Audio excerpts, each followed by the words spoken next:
Halo semuanya, ketemu lagi bareng gua Purnomo Pitupulu. Seperti yang kalian tahu, dunia sedang mengalami yang namanya virus corona. Nah, pandemi ini terjadi di berbagai negara. Tapi sebelum pandemi corona ini terjadi, sebelumnya pernah juga ada yang disebut dengan pandemi flu Spanyol. Nah, gua bakal ngebahas pandemi tersebut. Tapi sebelum ke videonya, jangan lupa untuk like, jangan lupa juga untuk komen, atau kalau menurut kalian video ini bermanfaat, jangan lupa untuk share, dan jangan lupa juga untuk follow Instagram gue di @napitpoldo. Sebelum ke videonya, kita bumper dulu.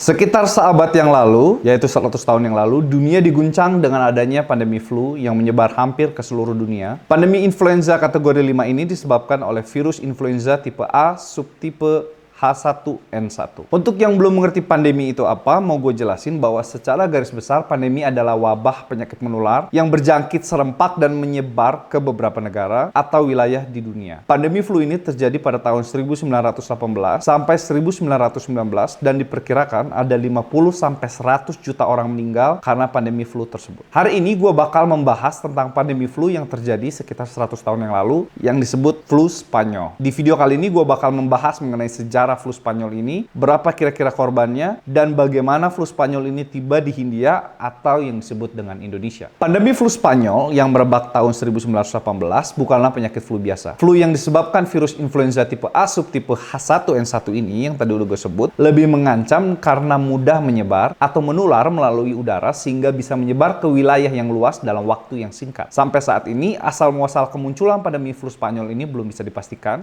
Asumsi pertama, pandemi ini mulai mewabah di kompleks militer Fort Riley, Amerika Serikat pada Maret 1918. Saat itu terdapat laporan sekitar 500 orang yang mengalami flu disertai gejala pneumonia atau yang kita kenal dengan paru-paru basah. Pada akhir bulan, jumlahnya meningkat hingga 700 orang dan 40 diantaranya meninggal dunia. Pandemi ini lalu menyebar ke Eropa ketika Amerika Serikat mengirim tentara ke medan Perang Dunia Pertama. Asumsi yang kedua, pandemi flu Spanyol ini berasal dari Swedia atau Rusia, kemudian menyerang Tiongkok, Jepang, sampai Asia Tenggara. Asumsi yang ketiga, pandemi flu Spanyol ini dibawa buruh Tiongkok dan Vietnam yang dipekerjakan militer Inggris dan Perancis selama Perang Dunia ke-1. Alasan utamanya karena mereka terbiasa hidup berdekatan dengan burung dan babi. Namun asumsi ini dibantah karena flu di Tiongkok bersifat endemik sehingga tidak menyebar dan tidak berbahaya. Flu Spanyol terjadi saat Perang Dunia Pertama. Situasi perang membuat sumber penyebaran gak pernah jelas. Masing-masing negara cenderung menutup-nutupi fakta sesungguhnya agar tidak terlihat lemah. Lucunya, meskipun pandemi ini dinamakan flu Spanyol, tapi tidak ada satupun yang menyebutkan bahwa flu ini berasal dari Spanyol. Ya, penamaan pandemi ini dengan flu Spanyol mungkin karena berita-berita di media pada saat itu, yaitu di Spanyol, medianya ini cukup terbuka untuk memberitakan dibanding negara lain, sehingga negara Spanyol dianggap merupakan negara netral dalam Perang Dunia Pertama. Cepatnya penularan flu Spanyol disebabkan penularannya melalui udara. Cepatnya penularan dan luasnya jangkauan membuat jumlah korban amat tinggi. Memang, pandemi ini bukanlah pertama kalinya terjadi di dalam sejarah dunia. Ada beberapa pandemi, tapi pandemi Spanyol ini menempati urutan ketiga pandemi yang paling banyak memakan korban sepanjang sejarah dunia. Diperkirakan ada 1 miliar orang atau sekitar 60% dari total populasi dunia pada tahun 1918 yang diperkirakan terjangkit flu Spanyol. Saat itu populasi dunia mencapai 1,7 miliar orang. Perang Dunia Pertama pun merupakan salah satu penyebab penyebaran pandemi ini dengan amat cepat karena mobilisasi tentara dan penduduk dari satu tempat ke tempat lainnya. Yang mengherankan, korban pandemi ini paling banyak berasal dari rentang umur 20 sampai 40 tahun. Usia di mana imunitas semestinya dalam kondisi prima. Perkiraan jumlah pasien yang tewas akibat pandemi flu ini sangat bervariasi. Ada yang menyebut 21 jiwa yang meninggal, ada juga yang menyebut sekitar 50 sampai 100 jiwa yang meninggal akibat pandemi flu Spanyol ini. Bahkan katanya angka kematian akibat flu Spanyol lebih besar dibandingkan dengan angka kematian akibat Perang Dunia Pertama. Nah, flu Spanyol ini tiba di Indonesia yang dulu disebut dengan Hindia Belanda kemungkinan melalui jalur laut. Pada bulan April 1918, konsul Belanda di Singapura memerintahkan untuk tidak menerima kapal-kapal berlabuh di Batavia. Mungkin yang kita sebut sekarang yaitu Jakarta. Sayangnya peringatan itu tidak mendapat perhatian dari pemerintah kolonial. Kapal-kapal dari luar negeri tetap bebas berlabuh di pelabuhan Hindia Belanda. Begitupun penumpangnya diperbolehkan masuk kota sebagaimana biasa. Akibatnya Hindia Belanda harus berhadapan dengan pandemi flu Spanyol ini yang mematikan 3 bulan kemudian. Pada bulan Juli 1918, beberapa pasien influenza mulai dilaporkan di sejumlah rumah sakit di Hindia Belanda. Jumlah ini semakin meningkat pada bulan Agustus sampai September. Pandemi ini menyebar mengikuti jalur transportasi utama. Kota-kota pelabuhan menjadi transit penumpang luar negeri yang paling dulu terkontaminasi, lalu ke daerah pedalaman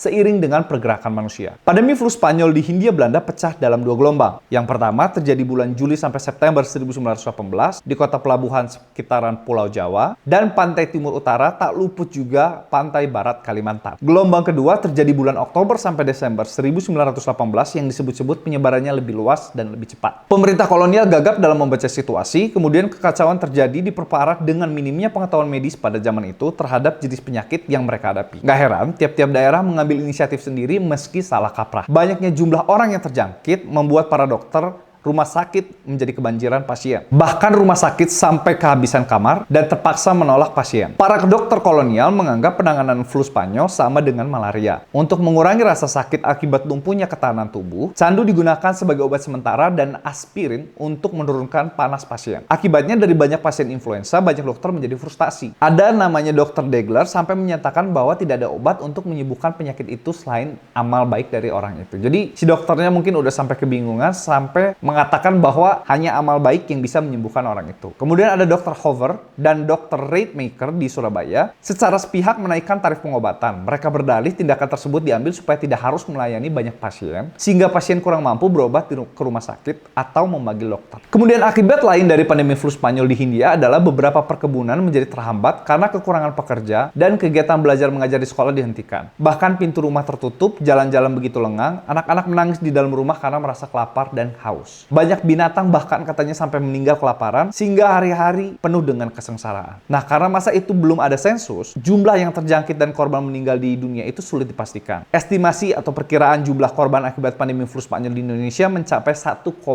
juta jiwa. Nah, jadi kalian bayangkan di zaman dulu ketika pengobatan belum secanggih sekarang, itu flu Spanyol memakan korban yang sangat besar. Nah, kira-kira pandemi yang terjadi dulu mungkin terjadi seperti sekarang, yaitu virus corona yang terjadi di negara kita juga. Gue sih berharap bahwa wabah ini cepat berakhir supaya kita bisa kembali berkegiatan. Dan siapa tahu info dari gue ini bisa membantu kalian memahami bahwa jauh sebelum virus yang terjadi saat ini sudah ada virus-virus yang pernah terjadi di masa lalu. Jadi gimana menurut kalian tentang cerita pandemi tadi yang gue ceritain sama kalian? Kalau kalian punya info mengenai pandemi ini atau wabah-wabah lain, share di kolom komentar. Dan jangan lupa juga untuk like dan share video ini kalau bermanfaat buat kalian. Jangan lupa juga untuk follow Instagram gue di @napitpoldo. Sampai ketemu di video berikutnya.